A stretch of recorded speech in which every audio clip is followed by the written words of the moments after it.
Di sini izinkan saya mungkin memaparkan beberapa materi ya mengenai enhance employability and productivity, khususnya beberapa case study yang mungkin bisa kita ceritakan dari yang ada di Flip. Seperti itu. Dan izinkan saya memperkenalkan diri, nama saya Randy, tadi juga Mas Dev sempat memperkenalkan juga. Sekarang sebagai head of people di Flip, dan Flip ini mungkin kalau teman-teman Bapak-Bapak Ibu sempat tahu atau familiar, Flip ini adalah aplikasi untuk kita bisa transfer uang beda bank, tapi nggak kena biaya. Seperti itu. Jadi mungkin kalau di sini ada penggemar gratisan, mungkin udah familiar dengan Flip ya. Dan tadi pendidikan saya teknik nuklir, mungkin emang agak-agak nyambung, dan saya juga pernah ikut beberapa kali kompetisi dari SWA. Jadi mungkin ingin memberikan testimoni juga buat Bapak-Bapak Ibu, kalau emang ingin menambah pengalaman gitu ya, bisa ikutan kompetisi lain dari SWA, khususnya yang sifat individual. Seperti itu. Dan materi ini murni dari pengalaman saya dan teman-teman di Flip, harapannya bisa menambah referensi kita semua ya. Kalaupun ternyata ada materi yang mungkin berseberangan dengan yang saya sampaikan ini, tidak apa-apa juga, harapannya bisa memperkaya wawasan kita selaku orang HR. Nah, mungkin saya izin memulai materi ini dengan apa yang saya menyebutnya sebagai HR Triangle atau segitiga HR. Apa sih HR Triangle? Ini adalah bahwa kita ya, selaku orang HR, itu sebenarnya dalam posisi terjepit untuk menjaga kesetimbangan antara tiga hal ini. Tiga hal itu apa aja? Pertama adalah kebutuhan bisnis atau kebutuhan manajemen. Kedua adalah ya dari para karyawan, karena mereka adalah satu customer kita juga. Dan ketiga dari government regulation. Nah, maksudnya adalah kan kita di HR seringkali dijepit nih, manajemen atau bisnis mintanya bisnisnya tumbuh, finansialnya sehat, marketnya terus berkembang dan sebagainya. Di sisi lain, employee juga menuntut hal yang serupa, pengen naik gaji, pengen happy di tempat kerja, pengen terus engage, pengen ada development dan sebagainya. Dan kita juga jangan lupa selaku orang HR itu diatur oleh undang-undang. Ada undang-undang mengenai kerjaan, mengenai BPJS dan sebagainya. Nah, sehingga kita di sini sebagai orang HR dituntut sebenarnya untuk menjaga keseimbangan antara tiga hal ini. Karena mungkin kita tahu beberapa contoh di luar sana, kalau misal ternyata terlalu condong kepada bisnis atau manajemen, mungkin karyawannya burn out. Atau sebaliknya, kalau kita terlalu condong kepada karyawan, mungkin karyawan happy, tapi bisnisnya stagnan. Dan gimana juga kita bisa memanfaatkan apa yang diatur oleh undang-undang untuk jadi nilai tambah kita. Sehingga di sini kita sebagai HR berperan untuk menjaga keseimbangan antara tiga hal di HR Triangle. Dan dalam kaitannya ke sana, mungkin saya izin untuk memfokuskan ke area compensation dan benefit ya. Bagaimana kita bisa mencoba untuk menjaga keseimbangan tadi antara perusahaan dengan karyawan dari sisi compensation dan benefitnya. Khususnya gimana supaya karyawan bisa tetap produktif dan agile dalam kondisi yang seperti ini. Secara umum bicara mengenai komben, mungkin saya izin mengkategorikan ke dalam dua hal.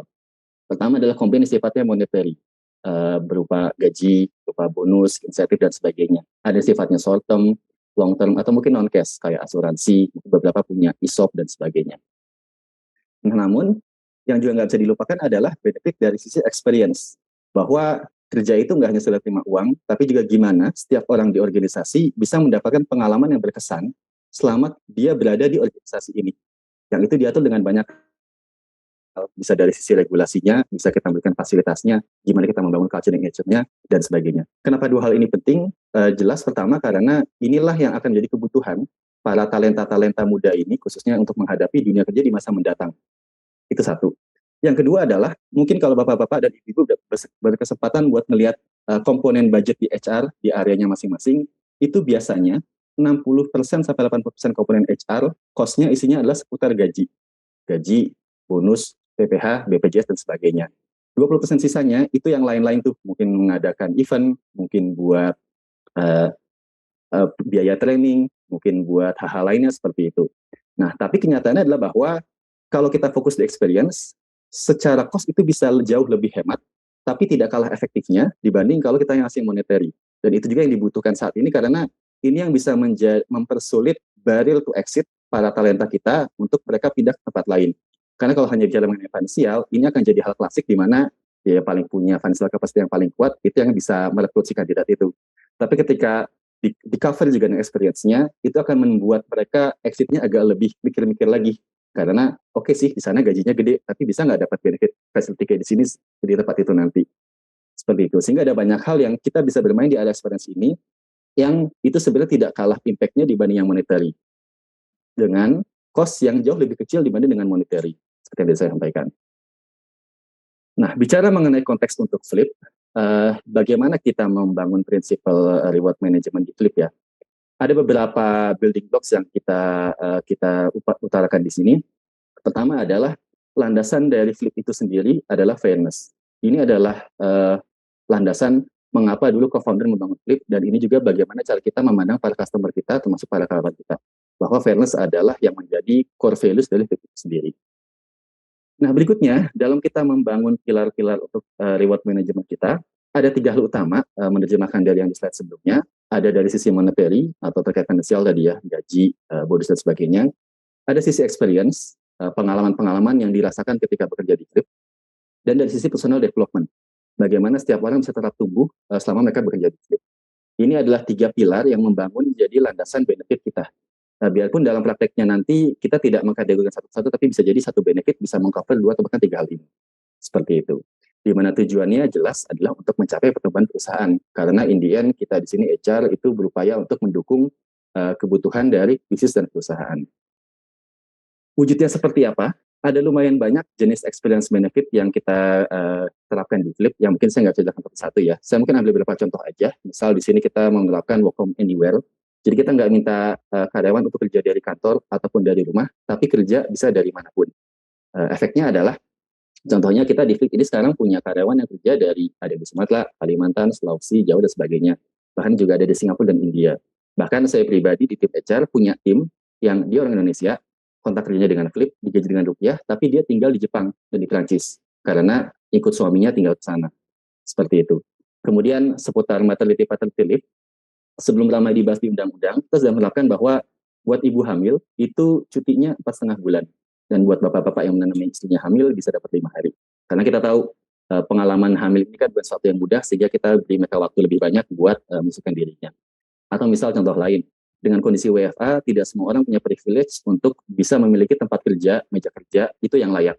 Dan kita bantu berikan subsidi, dan lain sebagainya. Ini beberapa contoh yang saya utarakan. Contoh lain juga misal kita punya klub, di mana ada orang yang misal penggemar kucing, atau misal penggemar futsal, dan sebagainya gitu ya. Itu kita kumpulkan tuh dan fasilitasi kalau mereka mau mengadakan kegiatan.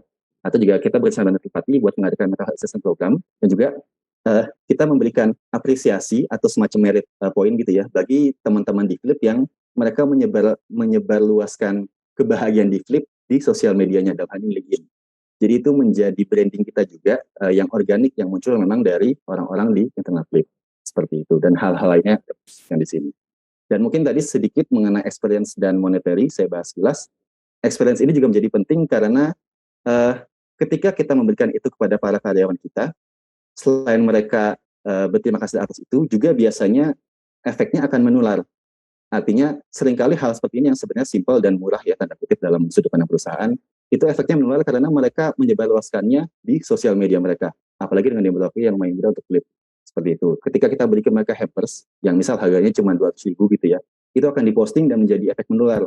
Menularkan kebahagiaan ke sekitarnya. Seperti itu. Sehingga ini hal-hal yang tadi ya sebenarnya ringan dan murah, tapi memberikan efek yang juga tidak kalah besarnya. Dan tentunya semua hal tadi tidak akan bisa berjalan kalau tidak didukung dengan values atau sistem yang mendukung. Dan di Flip sekali lagi kita punya core values yaitu fairness, yang kemarin kita pertajam dengan ada beberapa tambahan values lainnya. Values love, integrity, introspektif, dan ownership. Ini yang menjadi landasan nggak cuma hanya kita utarakan ya, tapi juga menjadi experience yang dialami oleh teman-teman di Flip dalam kesehariannya. Seperti itu. Dan kemudian bagaimana cara kita mengukurnya, termasuk kita sebagai HR juga gitu ya. Ada banyak hal yang bisa dilakukan untuk memvalidasi apakah program yang kita lakukan itu berhasil atau tidak. Mungkin sebelum saya mengarah ke sana, seringkali kita di HR itu terjebak. Terjebak dalam hal apa? Biasanya kita membuat suatu kebijakan berdasarkan apa yang HR inginkan, tapi bukan apa yang karyawan kita butuhkan. Nah, sehingga kita mesti memvalidasi di awal, kita mesti menangkap informasi dari mereka challenge-nya apa sih, problemnya apa sih, isunya apa sih, butuhnya apa sih, dan sebagainya. Dan setelah kita launching programnya, kita cek lagi, apakah ini bisa nge-solve isu itu, apakah ada progres yang kamu rasakan, dan sebagainya. Dan kalau di Flip, ada banyak yang kita lakukan. Kita biasa melakukan employee NPS survey secara berkala, 3 bulan sekali. Ada juga survei yang lebih tematik. Misal kemarin kita menanyakan apakah mereka prefer WFH, WFO, atau seperti apa, apakah mereka butuh office atau masih betah di rumah, dan sebagainya. Lalu juga ada one-on-one, hampir semua tim HR kita wajibkan untuk secara berkala ngobrol dengan para karyawan secara random gitu ya. Ada juga sesi AMA, Ask Me Anything, di mana para leader itu boleh semua orang boleh bertanya pun ke si leader ini secara bebas, boleh terkait bisnis ataupun personal. Ada juga channel untuk para kalian bisa bertanya tentang apapun mengenai HR, mungkin khusus yang kurang jelas, mungkin kepastian beberapa hal dan sebagainya. Ada juga hal-hal lain, conflict to you, semacam surat di mana setiap orang bisa memberikan apresiasi buat orang lain, dan juga ada voice box, semacam box untuk whistleblower. Harapan dengan melakukan semua ini, kita selaku HR khususnya di Klik bisa menangkap sekali lagi apa sih yang dibutuhkan oleh karyawan di lapangan. Dan ketika kita sudah melakukan suatu program, kita bisa memvalidasi apakah ini memang dirasa bisa mensolve isu yang ada, atau malah mungkin dirasa kurang efektif sehingga mesti kita ganti dengan yang lain.